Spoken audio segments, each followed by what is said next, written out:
পশুদের মধ্যে দুরন্ত এক প্রাণী ঘোড়া। গ্রামীণ জনপদে ঘোড়দৌড় এখনো খুব জনপ্রিয়। তবে নওগাঁর নিয়ামতপুরের চন্দননগরের রবিউলের ঘোড়া এলাকাবাসীর কাছে পরিচিত ভিন্নভাবে। রবিউল তার ঘোড়া দিয়ে জমিতে হাল চাষ করেন। গরু কিংবা মহিষের চেয়ে ঘোড়া দিয়ে জমি দ্রুত সময়ে হাল চাষ করা যায়। এ কারণে এলাকার চাষিদের কাছে ক্রমেই জনপ্রিয় হচ্ছে রবিউলের ঘোড়া। ঘোড়া দিয়ে জমি চাষে একদিকে খরচ কম, অন্যদিকে মাটি ধানের চারা রোপণে সহায়ক হয়। মাত্র 1 থেকে 1.5 ঘন্টায় সম্পূর্ণ জমি ধান রোপণে প্রস্তুত করে দেয় রবিউলের ঘোড়া। এই কাজে রবিউল পারিশ্রমিক নেন মাত্র 300 টাকা।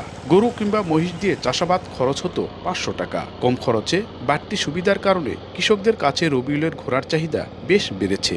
অনেক সময় নিচু জায়গা আছে, যে জায়গায় ঘোড়াকে ব্যবহার করা যায়, গরুকে করা যাবে না। পাওয়ার টিলার দিলে একটু ঢেউ ঢেউ হয়, ঘোড়া দিলে একটু ঢেউ কম হয়, জমিটা সমতল ভালো হয়, এতে ফসল ভালো হবে। জমিটা সমতল হলে পানি ভালো উঠবে। ঘোড়া দিয়ে খরচ কম হবে, ঘোড়ার দাম কম, গরুর তো অনেক দাম। রবিউল তার ঘোড়ার নাম দিয়েছেন সম্রাট। ধান রোপণের মৌসুমে প্রতিদিন 7 থেকে 8 বিঘা জমি চাষ করে দিচ্ছে সম্রাট। ধান রোপণের মৌসুম শেষে সম্রাটকে পরিবহন কাজে ব্যবহার করেন রবিউল।